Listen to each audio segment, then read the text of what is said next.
स्वागत है इस फिजिक्स की ऑनलाइन क्लास में। तो हाँ तो भाइयों, हमारा चैप्टर नंबर 1 चल रहा था फिजिक्स में। तो न्यू सिलेबस आ रहा है एनसीईआरटी उसके अकॉर्डिंग। तो इस चैप्टर में हमने समबाहु त्रिभुज तक सफर तय कर लिया है भाई, ठीक है। क्योंकि मैंने समबाहु त्रिभुज से पहले आपको अध्यारोपण का सिद्धांत पढ़ाया था और आपसे कहा था कि जो अध्यारोपण का सिद्धांत है उस पर जो बेस्ट क्वेश्चन है, आपकी बुक के कुछ एग्जाम्पल है और एक क्वेश्चन है बुक का, उसको देखेंगे, ठीक है। तो देखो भाई, उस एग्जाम्पल जो है आपकी बुक के वो समबाहु त्रिभुज पर डिपेंड है, यानी उस पर आकृति तो दी हुई है आपको, समबाहु त्रिभुज की दी हुई है। तो वहां पर हमें कुछ समबाहु त्रिभुज की प्रॉपर्टी की आवश्यकता पड़ती, इसीलिए मैंने आपको अध्यारोपण सिद्धांत के बाद में समबाहु त्रिभुज को करवाया, ठीक है, जिससे कि आपको जो एग्जाम्पल करवाऊंगा मैं उसमें दिक्कत ना आए। तो आप पहले बुक का एग्जाम्पल नंबर 1.6 सॉल्व करते हैं, उसके बाद 1.7 देखेंगे। तो आप डालिए एग्जाम्पल 1.6, लिखिए क्वेश्चन क्या है भाई, एग्जाम्पल 1.6 है, ठीक है। 3 आवेश Q1, Q2 में Q3 है, जो कि प्रत्येक Q के बराबर है, जो क्या है, जो कि प्रत्येक Q के बराबर है। एक L भुजा के समबाहु, एक L भुजा के समबाहु त्रिभुज के शीर्षों पर उपस्थित है, ठीक है भाई। जो क्यों आवेश है ये L भुजा का एक समबाहु त्रिभुज है, उसके शीर्षों पर उपस्थित है। तो एक कैपिटल Q आवेश समबाहु त्रिभुज के केंद्रक, एक कैपिटल Q आवेश समबाहु त्रिभुज के केंद्रक पर स्थित है। तो कैपिटल Q आवेश पर लगने वाला परिणामी बल ज्ञात कीजिए। ये क्वेश्चन है आपका, है ना। बुक का एग्जाम्पल 1.6 है, इसमें कहा गया है देखो आपसे, ये अध्यारोपण सिद्धांत बेस क्वेश्चन है। देखो आपको ये पता होना चाहिए कि अध्यारोपण सिद्धांत आप अप्लाई करते हो तो कम से कम 3 आवेश होने जरूरी है भाई, और ज्यादा ज्यादा कितने हो सकते हैं। यदि 2 आवेश रहे तो बल सीरीज सिद्धांत किससे निकाल सकते हो आप, कूलॉम के नियम से निकाल सकते हो। तो आवेश कम से कम 3 होने चाहिए और अधिक से अधिक कितने भी हो सकते हैं, ठीक है। अब देखिए आप, 3 आवेश है Q1, Q2, Q3, जो कि प्रत्येक Q के बराबर है, यानी कि प्रत्येक आवेश क्या है, Q है। एक L भुजा के समबाहु त्रिभुज के शीर्षों पर उपस्थित है। कहां पर उपस्थित है भाई, L भुजा का समबाहु त्रिभुज के शीर्षों पर। तो डायग्राम इस प्रकार शो कर देंगे, देखो ये रहा, देखो ये आपका समबाहु त्रिभुज बन गया, नजर आ रहा होगा आपको समबाहु त्रिभुज। शीर्षों का नाम दे दीजिए, इसको A मान लो, इसको B, इस चीज क्या मान लीजिए आप, C मान लीजिए, ठीक है। मान लीजिए कि जो A शीर्ष से यहाँ पर Q1 आवेश उपस्थित है, B पर Q2 आवेश है, C पर कौन सा आवेश है आपका, Q3 आवेश है, ठीक है।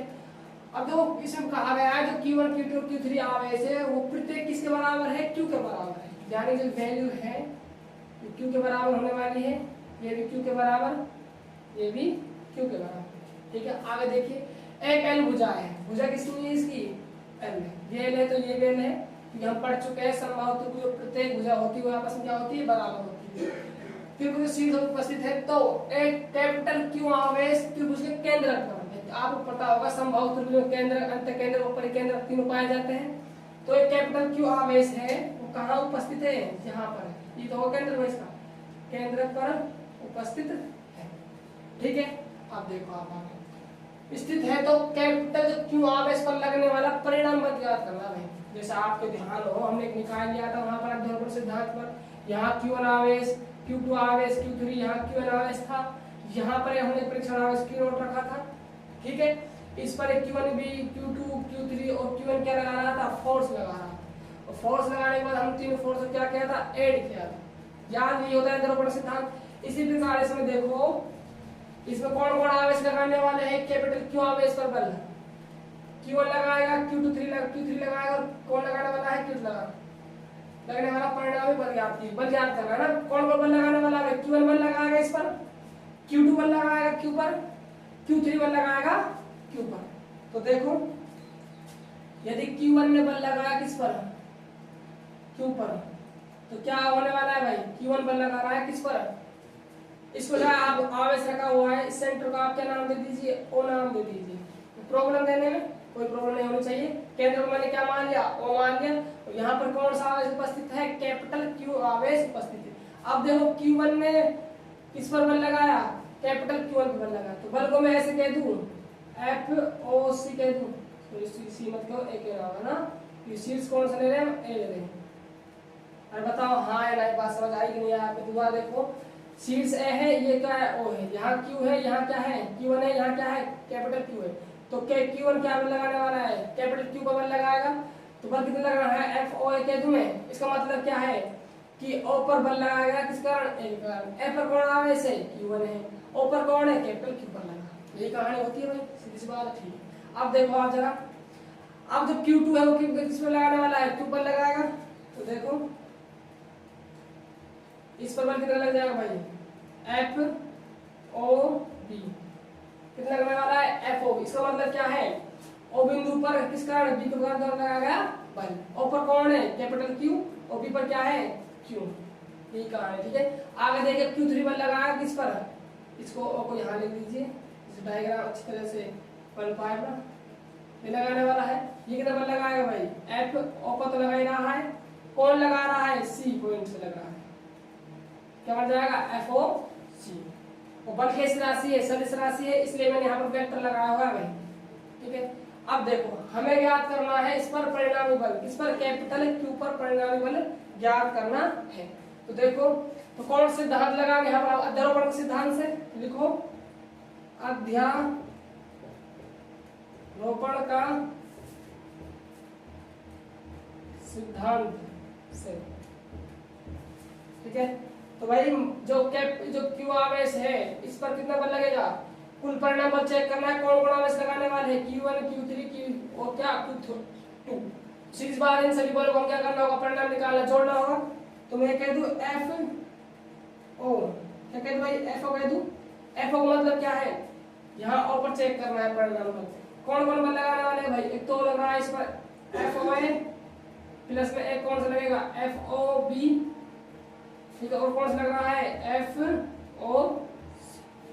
ये बल लगने वाले हैं। अब देखो एक बात थोड़ा ध्यान दीजिएगा यहाँ पर, ये बताएंगे तो आप, ये भी Q आवेश है, ये भी Q आवेश है, ये भी Q आवेश है, ये क्या है, यहाँ कैपिटल Q आवेश, यानी ये Q आवेश इस Q पर लगाएगा बल, ये Q आवेश इस Q पर बल लगाएगा, और जो ये Q आवेश इस पर क्या लगाने वाला है, बल लगाने वाला है।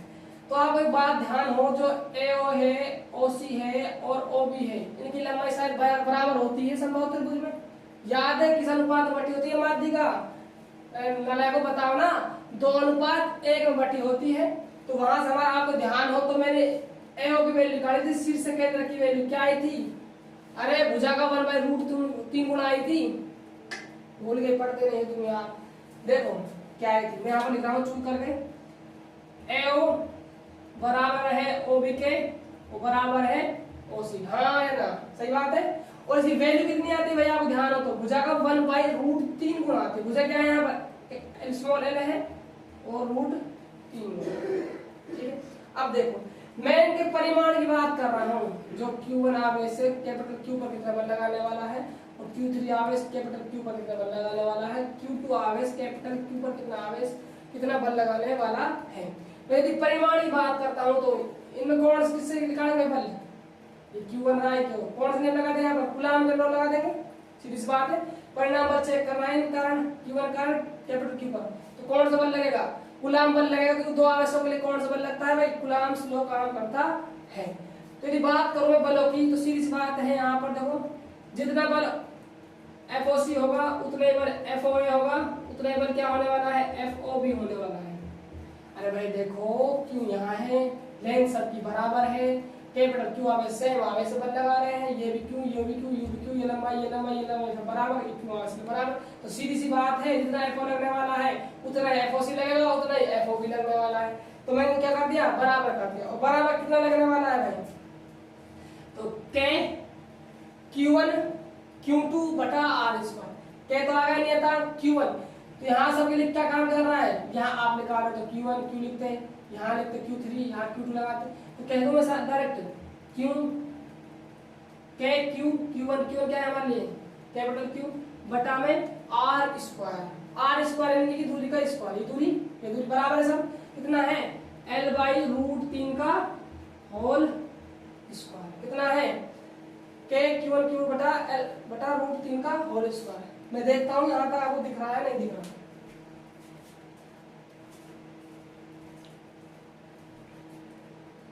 ठीक है बेटा ना, दिक्कत नहीं। अब देखो आप आगे,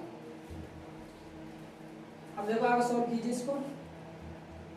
देखो √3 का स्क्वायर हो रहा है, क्या बच जाएगा ऐसे 3, और 3 कहाँ जाने वाला है ऊपर, तो क्या आ जाएगा 3K Q कैपिटल Q बटा में L स्क्वायर बचेगा, ये बात है ठीक है। तो जो FOC FO है FO इसका परिणाम बल कितना आ गया 3K Q बटा में L स्क्वायर, ठीक है। अब देखो अब मैं थोड़ा डायरेक्शन चेंज कर, डायरेक्शन को बताना चाहता हूँ, बल की डायरेक्शन किधर लग रही है, क्योंकि हमें याद करना है परिणामी बल, ठीक है। और परिणामी बल निकालने में फॉर्मूला लिखवाया हुआ है, आपको याद हो तो आपको सदिशों का अलग से मैं टॉपिक पढ़ाया था, आपको एक्स्ट्रा पॉइंट लिखवा के याद है आपके, जिसमें मैंने क्या बताया था, अंडर रूट में p square plus q square plus 2pq cos theta था, याद है, ठीक है। देखो अब देखो ये हो गया डायग्राम को, देखो भाई देखो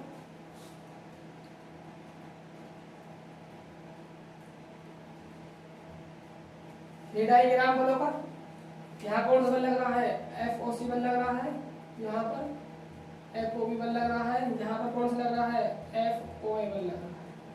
बात क्लियर है। अब देखो अब मैं आपसे पूछना चाहता हूँ ये एंगल कितना होगा भाई साहब, ये एंगल बता दो मुझे, तो आप ये एंगल बताओ मुझे, और एक एंगल आप मुझे ये बता दो, एक एंगल आप मुझे ये बता दो, ठीक है। तो जरा दिमाग लगा एंगल बताओ मुझे, तो आप पहले तो मुझे आप इस एंगल को बता दो, ये एंगल कितने होने वाला है, मैं डायग्राम में दिखाना चाह रहा हूँ, तो मुझे चाहिए ये एंगल, ये एंगल बताओ आप कितना होगा, लगाओ दिमाग, देखो भाई कितना होने वाला है। देखो यदि मैं इसको मिला देता यहाँ पर, जैसे मैंने नोट मिला दी, माध्यिका बन जाएगी कंप्लीट। यहाँ एंगल कितना होने वाला है 90 डिग्री, सीधी बात है, माध्यिका डालते हैं आप, यहाँ से सीधी जा रही है, बल्कि दिशा डायरेक्शन FO क्या है, डायरेक्शन सीधी तो है, केंद्र से होकर जा रहा है, सीधी बात है, यहाँ टकराता था 90 डिग्री टकराता, तो ये एंगल हो गया यहाँ पर 90 डिग्री, ठीक है। और समबाहु त्रिभुज में प्रत्येक कोण कितने का होता है बाबू, 60 डिग्री का होता है। तो ये एंगल कितना होगा भाई, 60 डिग्री हो जाना है, ये एंगल भी 60 डिग्री, और ये एंगल भी आपको कितना होने वाला है 60 डिग्री हो जाएगा, क्योंकि समबाहु त्रिभुज में प्रत्येक कोण 60 डिग्री होगा। अब देख दिमाग लगा जरा, ये 90 डिग्री हो गया आपका, ये इसने प्रतिच्छेद कर दिया एंगल को, कोण प्रतिच्छेदक भाई है ना, कहलाए क्या है कोण प्रतिच्छेदक FOC बल्कि। तो यहाँ पर 30 30 में डिवाइड हो गए, कितने होने वाले हैं 30 30 में, ये भी 30 ये भी 30, तो भाई 90 और 30 कितना हो जाता है 120। तो ये एंगल कितने बचने वाला है भाई, ये त्रिभुज तीनों कोणों का कितना होता है 180 डिग्री, तो 120 इन दोनों का हो गया बचा कितना 60 डिग्री। तो ये छोटा सा एंगल अभी 60 डिग्री हुआ है, कभी आप पूरे को 60 डिग्री मान लो, ठीक है। अब देखो सेम कहानी इसमें लगने वाली है, ये 90 हो जाना है, ये 30 डिग्री बचने वाला है, फिर 60 डिग्री, तो हम कह सकते हैं टोटल एंगल कितना होने वाला है 120 डिग्री होने वाला है। ये बहुत इंपॉर्टेंट बात है, इसमें एंगल पता करना 120 डिग्री। अब देख दिमाग लगा जरा, अब इसको निकालना है, ये सीधी बात, ये कितना आने वाला है, सेम प्रोसेस इसमें लगानी है आपको 120 डिग्री, तो ये भी 120 डिग्री, ये भी भाई साहब 120 डिग्री, ठीक है। अब देखो आप, अब देखो ये बात करते हैं, हमें परिणाम बल निकालना है, और परिणाम बल निकालने के लिए कम से कम 2 बल की आवश्यकता पड़ती है, दो बल चाहिए परिणाम निकालने, फॉर्मूला 2 के लागू है, तो 2 बल चाहिए परिणाम बल निकालने के लिए। तो चाहे आप इन बलों को यूज कर लीजिए 2 को, चाहे इन बलों को यूज कर लीजिए, चाहे इन बलों को यूज कर लीजिए, जो आपका मन करे उस बल को आप यूज कर लीजिए, ठीक है। चलो मैं FOC और FOB को यूज करके चल रहा हूँ, ठीक है। तो मैं लाइन लिखता हूँ, देखो अथे FOC वे FOB बल परिमाण में तो कैसे भाई, अरे वैल्यू में समान नहीं है, बल परिमाण में समान है तथा 120 डिग्री पर क्रियाशील है, ये बात है। तथा 120 डिग्री पर क्या है, क्रियाशील है। तो बताओ आप याद करो उस बात को जब मैंने लिखवाई थी आपको सदिश पढ़ाते हो, क्या बात थी वो, जब दोनों बल बराबर हो तो परिणाम बल हम चेक करते थे, अलग अलग एंगल पे चेक किया था। आपको ध्यान रखना 90 पे, 60 पे, 120 पे, 180 पे, याद है कुछ? अरे जब दो एंगल बराबर होते हैं तो वहां से फॉर्मूला निकल गया था, शायद 2x cos θ/2 था, जो कहां से निकल गया था भाई, याद होना आपके, जैसे यहाँ पर था f1 का स्क्वायर प्लस में f2 का स्क्वायर प्लस में 2f1 f2 cos θ था। तो दोनों बल बराबर हो गए, यानी f1 बराबर मान लिया मैंने f2 के, इनको क्या माना था मैंने, x के बराबर माना था वहां पर। तो क्या फॉर्मूला था यहाँ से, x स्क्वायर प्लस में x स्क्वायर प्लस में 2x स्क्वायर cos θ, ठीक है। अब देखो यहाँ से क्या हो गया था 2x स्क्वायर, वहां से 2x स्क्वायर cos θ, ठीक है। अब देखो यहाँ से कॉमन क्या रहा है, यहाँ से 2x स्क्वायर आ रहा है, 2 का तो रूट 2 बाहर आने वाला है, x स्क्वायर का x बाहर आने वाला है, क्या बचने वाला है 1 प्लस cos θ। यहाँ पर मैंने क्या लगाया था, cos θ का हाफ एंगल फॉर्मूला, कौन सा, 2 cos स्क्वायर θ/2 माइनस का 1, ये क्या होने वाला है cos θ, एक इधर आ जाएगा तो पॉजिटिव, इसकी वैल्यू रख दी थी यहाँ पर उठा के, क्या इसमें रूट 2 बाहर आएगी तो रूट 2 से 2 आ गया था और x बच गया था, और cos स्क्वायर का क्या बाहर आ गया था, cos θ/2 बाहर आ गया था। ये था वहां पर जब दोनों बल कैसे हो, बराबर हो तो परिणाम रिजल्ट इतना आता है। अब वो आप चेक कर सकते हो, अलग अलग एंगल हो तो कितना कितना आएगा, ठीक है। अब देखो आप आगे, मैं पढ़ा चुका हूँ इस चीज को, इसलिए मैंने पहले पढ़ाई थी आपको, जिससे कि आपको आगे दिक्कत ना आए, ठीक है। अब देखो आप, अब परिणाम बल निकाल रहे हैं ना, जैसे तो परिणाम बल क्या होने वाला है, परिणाम बल बताओ, इनके मध्य निकाल रहे हैं तो परिणाम बल कहाँ मिलने वाला है भाई, सीधी सी बात बीच में मिलने वाला है। और परिणाम बल मिल रहा है उसको क्या मान लीजिए आप, f मान बचाए, जो रिजल्ट मिल रहा है, परिणाम बल मिल रहा है, मैंने उसको क्या मान लिया, f मान लिया, ठीक है। अब तो आप परिणाम बल बताओ कितना होने वाला है, 120 डिग्री एंगल हो, दोनों बल बराबर हो तो परिणाम बल कितना आता है, अरे आता है, x आता था वहां पर, याद है नहीं, 1 गुणा x का, x क्या था वहां, बल ही तो था, तो क्या आएगा, बल आएगा। बल कौन कौन से, दोनों बल समान है, कोई सब ले लो, FOC ले लो, चलो, या क्या कह सकते हो आप, FOB भी कह सकते हो, कोई सब कह सकते हो दोनों में से। तो परिणाम बल कितना जाता है, एक वैल्यू लेनी है भाई, कभी दोनों ले बैठो, परिणाम बल कितना आता है, F ही आता है। F का मतलब क्या है, ये बल ही आता है, यही तो होता था वहां पर, x माना था हमने, ठीक है। अब देखो आप आगे, अब डायग्राम किस प्रकार बनने वाला है, देखो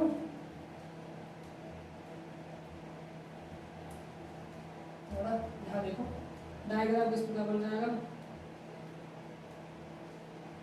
इस प्रकार ये बनने वाला है।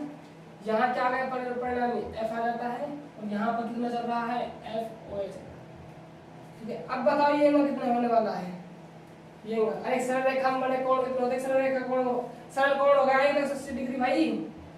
अरे बच्चों देखो ना, ये होता है, ये कितना होता है 180 डिग्री, इसको मैंने घुमा देगा कंप्लीट, क्या बन गया, एक 360 डिग्री, तो आधे तो है 360 का, यानी कि 180 डिग्री।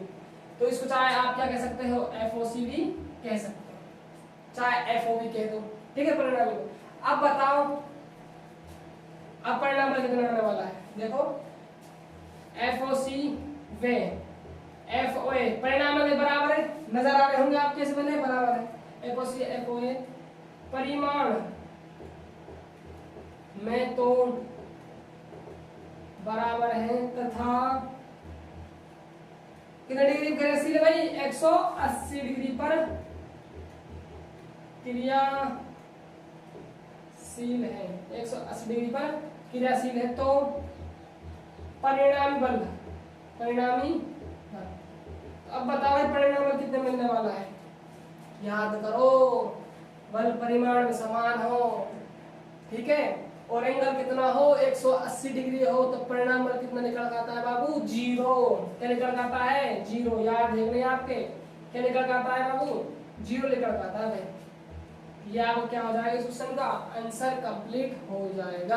कहने का मतलब ये है, डायरेक्ट याद रखना, जब तीन आवेश दिए हो, समान वैल्यू का आवेश दिए हो आपको, ठीक है, समान वैल्यू के होने चाहिए भाई, अलग अलग वैल्यू के आवेश नहीं होने चाहिए। अलग अलग वैल्यू का आवेश होंगे तो अलग अलग आंसर निकल के आएगा, ठीक है। और केंद्रक पर कोई आवेश रखा हो तो जो नेट बल लगता है, परिणामी बल लगता है, वो हमेशा कितना लगने वाला है, शून्य लगता है, ठीक है भाई। तो ये 1.6 एग्जाम्पल है आपकी बुक का, आप इसको नोट कीजिए। मैं अगला एग्जाम्पल आपको कराता हूँ जो होगा 1.7, कीजिए भाई, लिखो।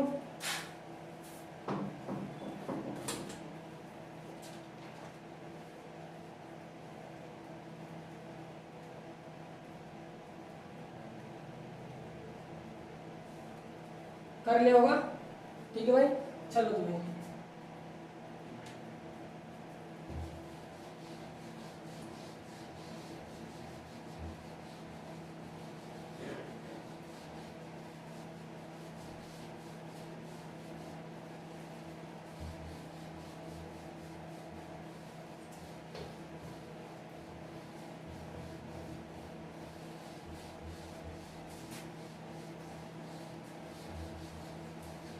भाई बहुत अच्छे अच्छे क्वेश्चन है ना ये आपके जैसे जेईई के एग्जाम देते हो आप, नीट के एग्जाम देते हो, उनमें भी क्वेश्चन भाई आते हैं ना। सबसे इम्पोर्टेंट है डायरेक्शन और परिणाम बल निकालना, इसीलिए मैं आपको हर एक चीज को करवाने से पहले उसका बेसिक करवाता हूँ भाई, जिससे कि आपको कोई प्रॉब्लम ना आए। अब डालिए आप अपनी बुक का एग्जाम्पल है 1.7, ठीक है, मैं लिखता हूँ क्वेश्चन, आप लिखिए। वो तीन आवेश क्यू क्यू वे माइनस क्यू, एक एल भुजा के समबाहु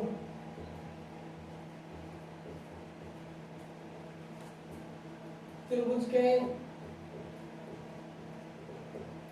शीर्षों पर उपस्थित है। क्या भाई, तीन आवेश है आपके Q1 Q माइनस Q का एक L भुजा के समबाहु त्रिभुज के शीर्षों पर उपस्थित है, ठीक है। आगे देखो, तो प्रत्येक आवेश पर परिणामी बल होगा। तो हमें क्या करना है, देखो आपको तीन आवेश दिए हुए हैं Q माइनस Q, एक L भुजा के समबाहु त्रिभुज के शीर्षों पर उपस्थित है, तो आपको प्रत्येक आवेश पर परिणामी बल निकालना है, प्रत्येक पर निकालना है, यहाँ पर केंद्र की बात नहीं है, ठीक है। तो भाई जो क्वेश्चन बड़ा जबरदस्त है, तो इसको हम धुआं धुआं करने वाले हैं, तो आप ध्यान दीजिएगा। देखो समबाहु त्रिभुज है, तो ये लो साहब समबाहु त्रिभुज की आकृति बन गई, इसको हम ए दे दो पॉइंट, इसको बी दे दो, इसको क्या दे दो, सी दे दो। तो प्रॉब्लम्स, अब देखो यहाँ पर माइनस क्यों आवेश रख लो, यहाँ पर क्यों आवेश मान लो, यहाँ पर क्यों, कहीं पर ही मान सकते हो, आपकी इच्छा है आप कहाँ मानना चाहते हो, है ना। अब देखो दिमाग लगाओ जरा, है ना, हमें याद करना है प्रत्येक आवेश पर परिणाम बल, यानी क्यू पर आप परिणाम बल, इसके ऊपर भी, इसके ऊपर भी, ठीक है। देखो कुछ मैं नाम देना चाह रहा हूँ उनको, जिससे कि आपको कुछ प्रॉब्लम ना आए। देखो किस प्रकार, इसको मैं Q1 के बराबर कह दूं, क्यों, तो Q2 बराबर क्यों मान लीजिए, इसको आप Q3 बराबर माइनस क्यू मान लीजिए। मानने क्या जा रहा है भाई, वैल्यू तो भैया Q, minus Q Q Q, ठीक है। क्यू था यहाँ, क्यू था, मैंने इसको Q1 बराबर क्यू मान लिया, इसको Q2 बराबर क्यू मान लिया, Q3 बराबर माइनस क्यू मान लिया, ठीक है। अब देखो हमें प्रत्येक आवेश पर परिणाम बल ज्ञात करना है, यानी Q1 पर परिणाम बल ज्ञात करना है, Q2 पर परिणाम बल ज्ञात करना है, Q3 पर परिणाम बल ज्ञात करना है। तो दिमाग लगा जरा, मान लो मैं Q1 पर परिणाम बल चेक करूंगा, तो Q1 में कौन बल लगाने वाला है, Q2 बल लगाएगा इस पर, एक कौन बल लगाएगा, Q3 बल लगाएगा, सीधी सी बात है, ठीक है। अब देखो ये भुजा L है आपकी, ये उधर एल है, ये उधर क्या है आपकी एल है, ठीक है। मैं पहले याद कर रहा हूं Q1 पर परिणामी बल। तो देखो Q1 पर परिणामी 3 पॉइंट बनने वाले हैं शायद इसमें भाई। एक तो आप Q1 पर परिणाम बल याद करोगे, एक आप Q2 पर परिणाम बल याद करोगे, एक आप Q3 पर परिणाम बल याद करोगे, ठीक है। अब देखिए आप, मुझे चाहिए Q1 पर परिणामी बल, तो दिमाग लगा Q1 ये रहा, कौन बल लगाने वाला है, Q2 बल लगाएगा, Q3 बल लगाएगा। अब देख जरा दिमाग लगाना जबरदस्त, अच्छा कंसेप्ट है, यहाँ निकल जाता है। इस पर बल लगाना है, Q2 बल लगाएगा, Q3 लगाएगा, ठीक है। Q2 इस पर बल लगाएगा, तो Q2 कैसा आवेश है, प्लस का क्यों आवेश, और ये भी कैसा आवेश है, प्लस का क्यों आवेश। तो बताइए जरा, तो Q2 जो बल है, Q2 जो आवेश है, इसको कौन सा बल लगाएगा, अरे प्रतिकर्षण बल लगाएगा। सजातीय आवेश कैसे बल लगाते हैं, प्रतिकर्षण बल लगाते हैं। तो क्या होने वाला है, धक्का दे देगा भाई इसको, यानी कि तो इसकी डायरेक्शन क्या हो जाएगी, बल किधर, यानी कि हम कह देंगे इसको F12, हाँ या ना, Q1 पर Q2 को द्वारा लगाया गया बल, ठीक है। चलो उसने लगा दे इसको, है ना। आगे देख जरा, अब कौन बल लगाया इस पर, Q3 बल लगाने वाला है। Q3 आवेश कैसा है, माइनस का Q है, और ये कैसा है, प्लस का Q। विजातीय आवेश मध्य कौन सा बल लगता है, आकर्षण बल लगता है। यानी कि जो Q3 इसको खींचने वाला है अपनी ओर, खींचेगा तो बल की डायरेक्शन इधर होने वाली है।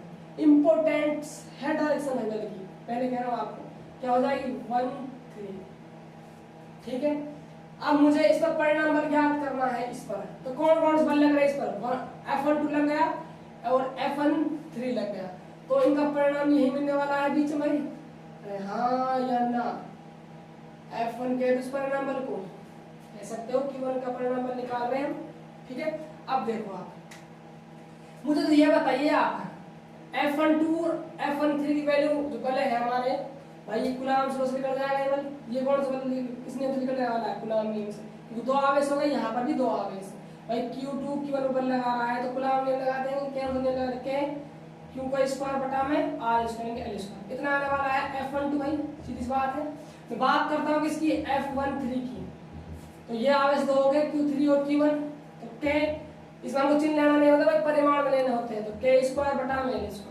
तो हम कह सकते हैं जो F12 है F13 है, उसकी परिणाम में जो वैल्यू है वो क्या होने वाली है भाई, समान होने वाली है। क्या होगी, समान होने वाली है।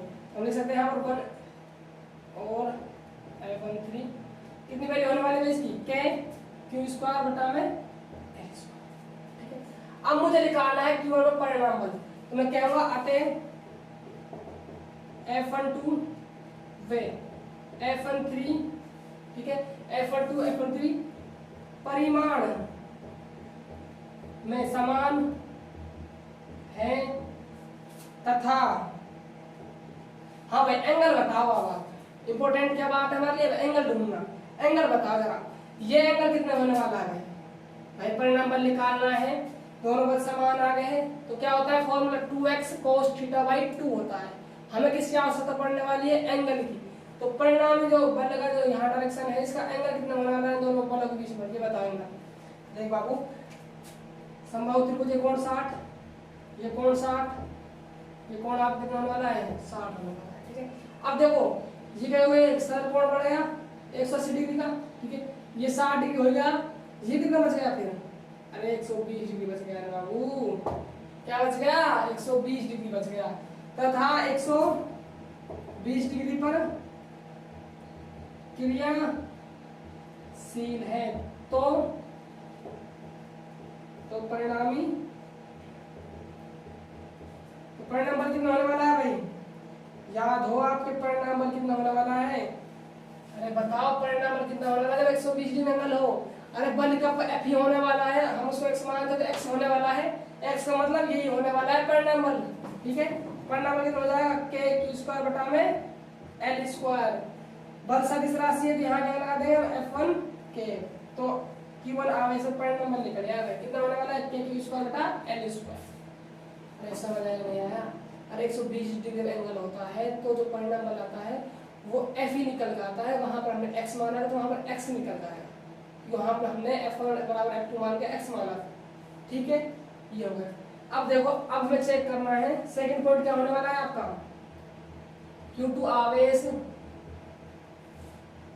पर परिणामी बल। Q2 आवेश पर परिणामी बल देखना है। देखो अब ये Q2 आवेश रखा है, इस पर परिणामी बल चेक करना है। Q2 आवेश कौन कौन लगाने वाला है? Q3 लगाएगा और कौन लगाएगा भाई? Q1 लगाने वाला है। तो देखो Q1 जब लगाएगा प्लस का, ये प्लस का प्रतिकर्षण धक्का मारेगा इधर। ठीक है साहब, ये आ गया आपका F21 आ गया। ठीक है, अब देखो Q3 माइनस का अपनी ओर खींचेगा, खींचने का मतलब ठीक डायरेक्शन होने वाली है। ठीक है, ये क्या होने वाला है आपका F23, क्या होने वाला है F23, Q2 आवेश पर Q3 आवेश के द्वारा लगाया गया बल। ठीक है, अब देखो तो ये परिणाम बल कहाँ मिलने वाला है? ये मिलेगा बीच में, इसको क्या कहते हैं? मैं F2 सदिश कह दूं। ठीक है साहब, अब देखो मुझे ये बताओ, सेम दूरी बल कैसे आने वाले हैं? F21 और F23 बराबर। यहाँ लिख दो F21 बराबर होगा F23, कितना होगा? Q स्क्वायर बटा में L स्क्वायर, ये कहानी है। ठीक है, अब देखो ये दोनों बल कैसे हैं? परिमाण में समान है तथा एंगल और चेक कर लो। अब बता भाई एंगल कितना होने वाला है? सेम प्रोसेस में ये कितना होने वाला है? 120 डिग्री। तो लिख देंगे हम अतः F21 व F23 परिमाण में समान है। परिमाण कैसे है? समान है तथा 120 डिग्री पर क्रियाशील है। तो 120 डिग्री क्रियाशील है तो परिणामी बल। तो बताओ परिणाम बल कितना होने वाला है? 120 डिग्री एंगल है, सीधी सी बात क्या आएगा? F ही आने वाला है परिणाम बल। तो इसको हमने F2 कहा है, तो F2 में कितनी होने वाली है? कि Q स्क्वायर बटा में भुजा का स्क्वायर सभी से दर्शाया, तो F2 के दर्शाया। ठीक है, ये बात। थर्ड पॉइंट क्या होने वाला है आपका? थर्ड लिखेंगे हम Q3 आवेश पर परिणामी बल। लिखो Q3 आवेश पर परिणामी बल। ठीक है, अब देखो तो Q3 देखो जरा, Q3 ये रहा, इसको चेक करना है परिणाम बल। तो इसको कौन कौन बल लगाएगा? Q1 Q2, जो दोनों कैसे है? पॉजिटिव चार्ज है भाई।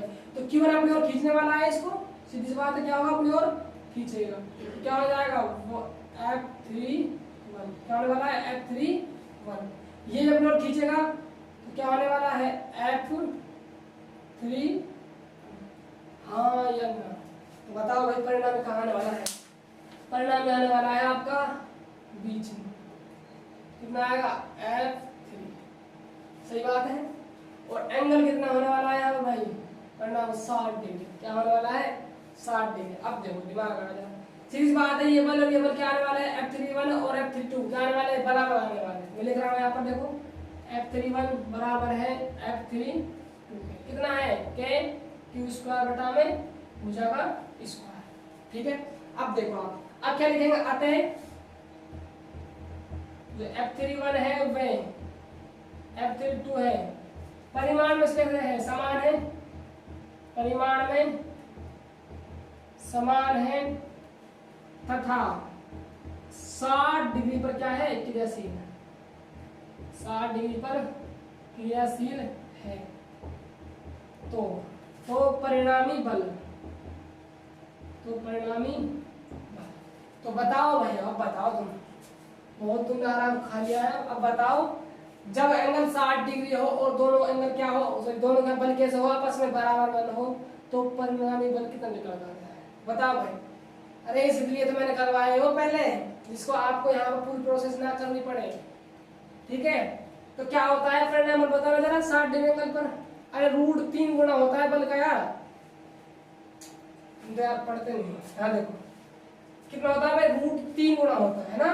तो परिणाम बल, इसको आप 3 क्या दे, तो परिणाम बल क्या हो जाएगा? 3 √3 गुना हो जाएगा बल का। बल कितना है? के Q स्क्वायर बटा में L स्क्वायर। सर इसमें दर्शाया था F3 के दर्शा दो यहाँ पर। ये क्या आ जाएगा आपका? Q3 आवेश पर परिणामी बल। Q3 का मतलब क्या है? माइनस Q आवेश पर परिणामी बल, इतना आ जाएगा। तो देखो भाई, जो बच्चा नए जुड़े हैं इस क्वेश्चन से, जो क्वेश्चन करवाया आज मैंने दो, आपको 1.6 किया है हमने और 1.7 किया है।